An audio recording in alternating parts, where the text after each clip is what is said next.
Hello everybody and welcome to Imperator Rome, where we are continuing our Ethiopian goodness at 4 a.m. That's kind of a thing that we've been doing for 2 months now, but it's going to be continuing for a really long time, because this is a mega campaign.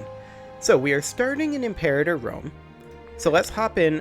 As you can see, I've already done a little bit of a research start here as the people we are going to be starting as, and I think I have a decent start for us, but let's go ahead and do a new game.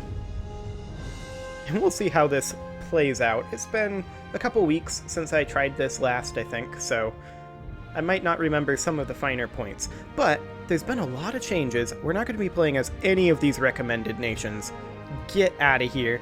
We are going all the way down to the south side of the map, playing as Gwanara.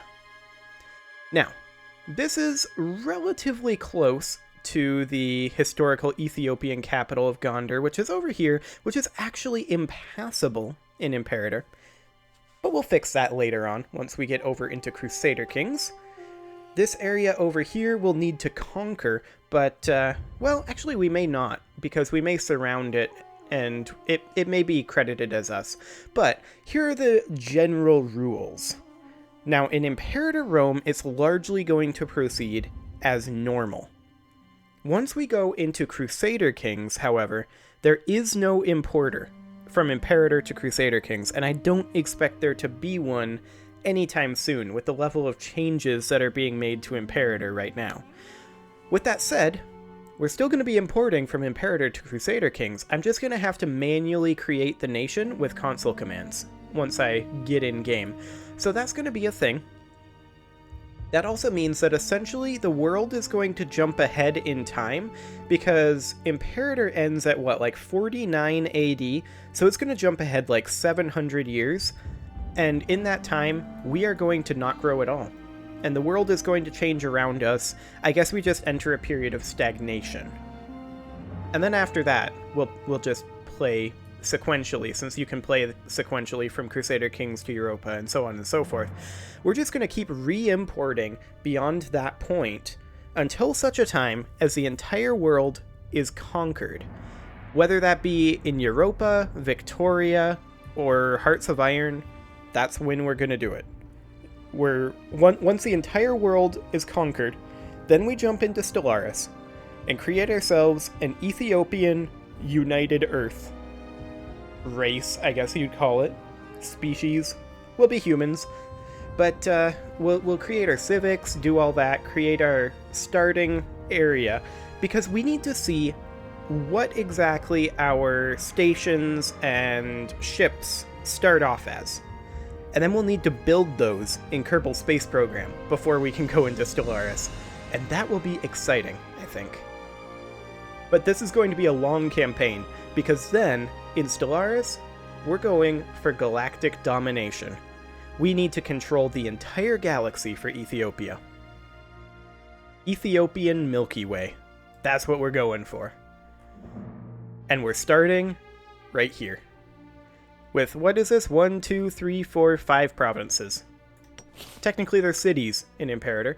We're starting as Euclid I, Petubast. Now I'm not going to be playing this as Iron Man. That is absolutely not going to happen.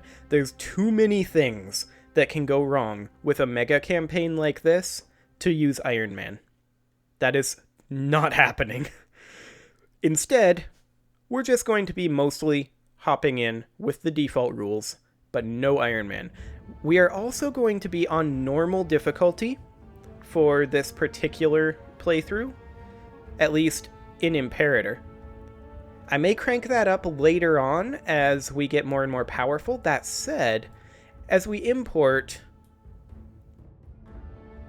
I suspect similar powers will rise up in other areas of the world, like France, Rome, things like that. But for right now, let's go ahead and dive right in.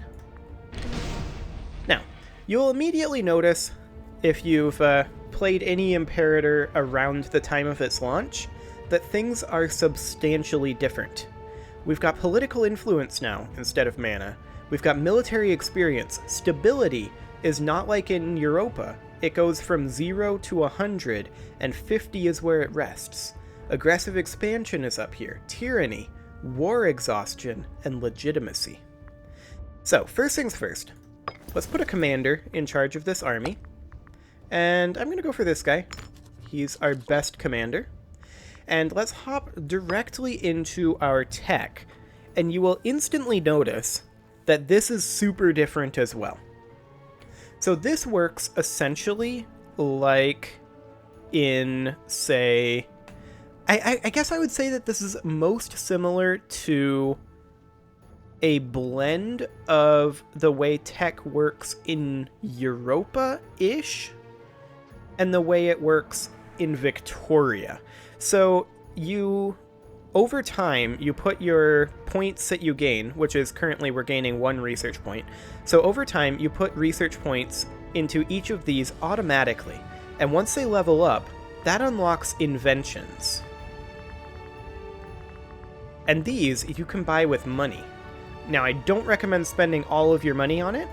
That said, that means that there is a really, really good reason to go for these tax and commerce income modifiers. Now, most of our money is coming from taxes, not commerce, so we're going to go for the Blessing of Oratalt. There we go. Now, we also have a free idea slot, 3 of them, in fact. So first things first, let's go for a military idea, and each of these are going to take 20 to put in. Now, we can also put one that doesn't match the idea group to put it in there, but that doesn't get us the matching bonus. So we are going to put a military in the military slot, a civic in the civic slot, and a religious in the religious slot, but you'll notice that there is no slot for oratory, which is interesting. I don't know if you get more slots later on, or what's going on there, but I guess we'll find out. So first off, military ideas. Morale of armies plus 10% is super good, and we're going to go for that. Civic ideas, build reduction, commerce income, or slave output. Now, what do slaves produce? Taxes. Slaves produce taxes, which is probably what we want to go for, since most of our money comes from taxes. And then for the religious ideas, we can do civilization level, that would be okay. Loyalty of subject states. I don't think we're really going for subject states. Monthly ruler popularity gain, that would be really good too, but I think we're going to go for the civilization. So there we go. And now we have the matching bonus, which is national slave output plus 10%. And that's fantastic. So, the question now becomes, how much money do we want to spend on inventions? Now, we won't have any more inventions available until we start seeing some tech advances, which we currently don't expect to see for 22 years. So we've got 22 years to get all these before we start falling behind in inventions. And we've also got this army right here.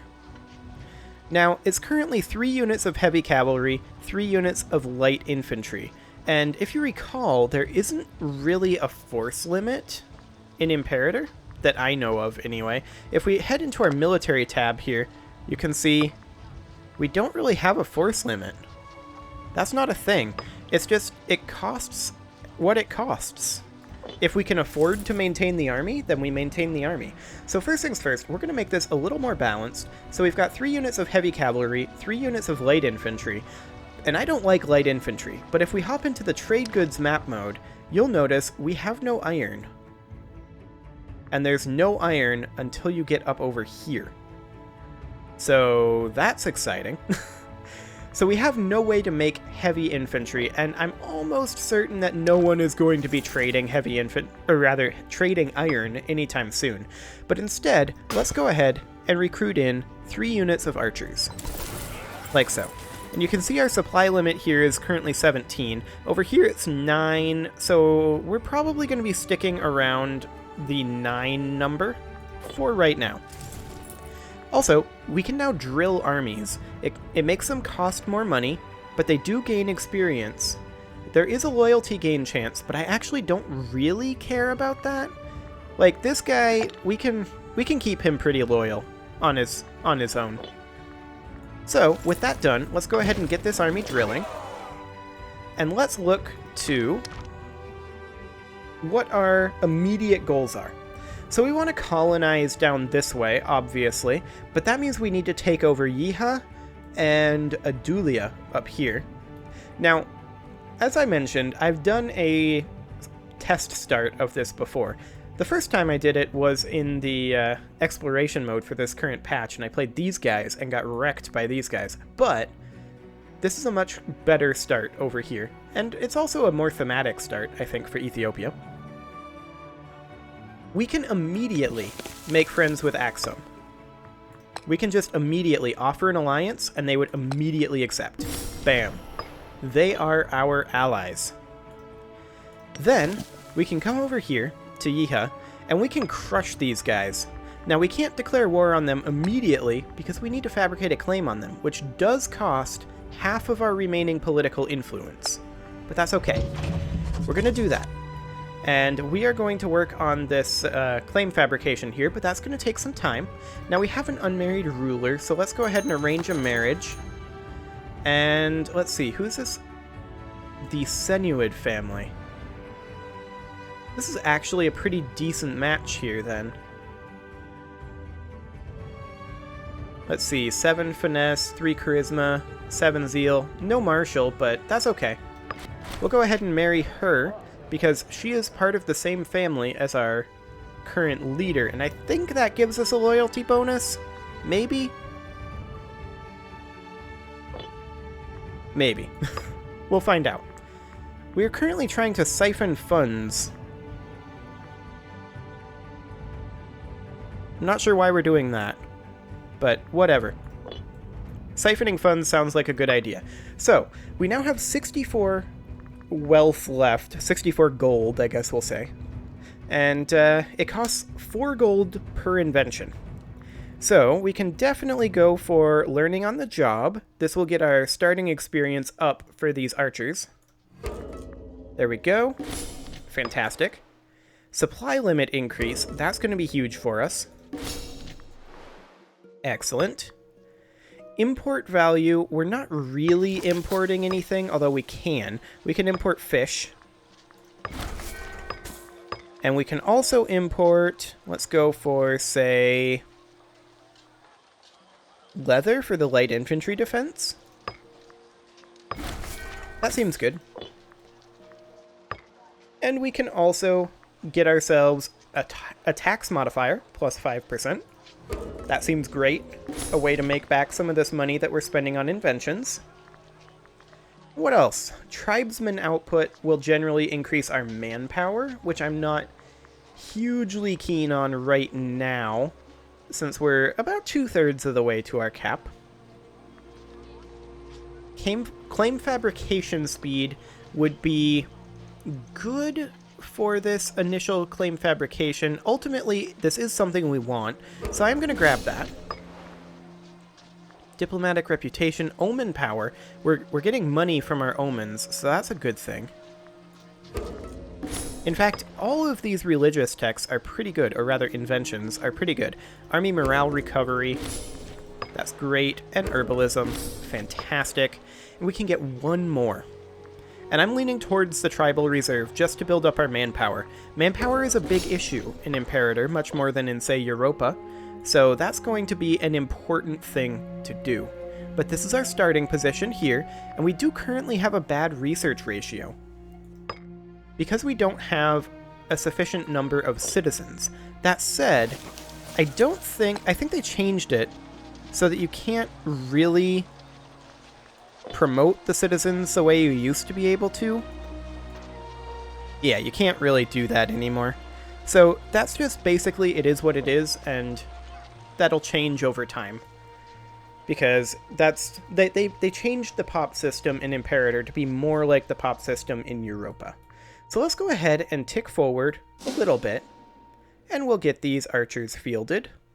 And we'll maybe think about making ourselves a second army. Because these guys, they tend to become allied with Alodia up here. Or I guess at this point they're Adulia. Currently they're not, though, which is nice. We can afford a new invention, and I think we're going to probably prioritize doing this. So let's go ahead and get the import value, so that we have, hopefully, that surplus in our capital of leather. That would be nice. And for now, we're going to keep getting experience. We currently have 2.5% experience, and we get 2.5% every month. So we'll bring everybody on in here. And so far, these guys actually haven't gotten themselves an ally. If they don't, we're not going to call Axum into this war, because Axum tends to like to take territory up here for themselves, and we don't necessarily want them to do that. Mostly we are using Axum as a buffer against Boris over here, and in case some of these guys decide to attack us. That's the primary reason for Axum. However, we've gotten our starting stuff finished up here for our Ethiopian Megacampaign, and it is time to put the first cut in of this particular series. So I'm going to go ahead and do that. Subscribe for more, and in the next episode, we are going to be fighting Yeha. See you all then.